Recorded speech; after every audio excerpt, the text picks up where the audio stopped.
হরে কৃষ্ণা। ত্রিনাদ কৃষ্ণের জন্য চ্যানেলে আপনাদের সবাইকে স্বাগত। আশা করি আপনারা সবাই ভালো আছেন। আমিও আপনাদের গুরুদেবের গৌরনিতাইয়ের আশীর্বাদে ভালোই আছি। আজকে একটা প্রোগ্রামে গিয়েছিলাম আমি ঘাটালের দিকে। স্টপেজটার নাম ঘাটাল থেকে পেরিয়ে স্টপেজটার নাম কি বর্দা চৌকান একটা জায়গা। একটা প্রোগ্রাম ছিল, একটা গৃহপ্রবেশ ছিল। এক ভক্ত আমাদেরকে ডেকেছিলেন আর আমরা সবাই মিলে গিয়েছিলাম। আমাদের ইউনিটি ফর কীর্তনের তরফ থেকে আমরা গিয়েছিলাম সবাই, আমরা আরও যারা কীর্তনের স্টাফ আছে সবাই মিলে। তো ওইখানটায় আমরা যেখানে গিয়েছিলাম প্রোগ্রামটায়, সেখানে উনি ছিলেন যে আমাদের যে দীপক অধিকারী ওরফে দেব, সিনেমা আর্টিস্ট এবং বিধায়ক, তার পার্সোনাল অ্যাসিস্ট্যান্টের বাড়িতে এই প্রোগ্রামটা হয়েছিল। তো ওখানে ব্রজগোপাল ভগবান এসেছিলেন, গৌরনিতাই, রাধাকৃষ্ণ। আর স্টেজে খুব সুন্দর, আমাদের মায়াপুরে যেভাবে অষ্টসখী সহ রাধা মাধব আছেন সেভাবে সুন্দর করে সাজিয়েছে। আর খুব সুন্দর একটা পরিবেশ। এখানে প্রায় 10,000 ভক্তর সমাগম ছিল, সবার জন্য অখণ্ড প্রসাদ ছিল। আর এখানটা দেখুন ওখানে ভগবানের ব্রজগোপালের অভিষেক হয়েছে, গৌরনিতাইয়ের অভিষেক হয়েছে। আর এই যে তারপরে আবার পুষ্প অভিষেক হয়েছে।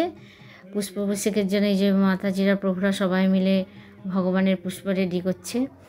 আর এদিকে আমরা স্টেজটা সাজাচ্ছি প্রোগ্রামের জন্য। তো সব মিলিয়ে খুব মজাদার একটা প্রোগ্রাম হয়েছে।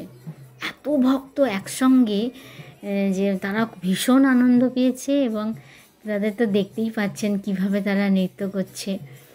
তারপরে যিনি এখানকারের উদ্যোক্তা, মানে যিনি প্রোগ্রামটা করাচ্ছেন, আর তিনিও খুব আনন্দ পেয়েছেন। তিনি দেখুন কত সুন্দর আনন্দে মগ্ন হয়ে নৃত্য করছেন। তার মাতাজি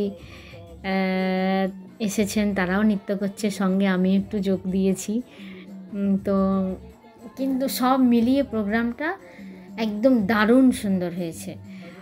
আমি ভাবলাম এই আনন্দের মুহূর্তটা আপনাদের সঙ্গে একটু শেয়ার করি, তাই একটা আপনাদেরকে ভিডিও পাঠানোর চেষ্টা করলাম। সবাই দেখবেন একসঙ্গে কত ভক্ত নৃত্য করছে। যখন আমরা কীর্তন করি, ভক্তরা যখন আনন্দে নৃত্য করে, আমাদের আরও বেশি ভালো লাগে।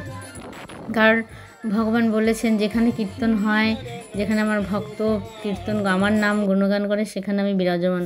কখনো কখনো মনে হয়, আমরা যখন কীর্তন করি, সমস্ত ভক্তরা যখন নৃত্য করে, মনে হয় যেন পিছন থেকে গৌরনিতাই তার পার্শ্বদেরকে নিয়ে নৃত্য করছে। সেই আনন্দটা প্রকাশ করা যাবে না। এটা যারা এই নৃত্যেতে অংশগ্রহণ করে ভজন কীর্তনে, তারাই একমাত্র বুঝতে পারে। তো সেই আনন্দটা পেয়েছি, তাই ভাবলাম আপনাদের সঙ্গে একটু শেয়ার করি। কেমন লাগলো জানাবেন, যদি ভালো লাগে একটা লাইক করে দেবেন। হরে কৃষ্ণা, প্রণাম।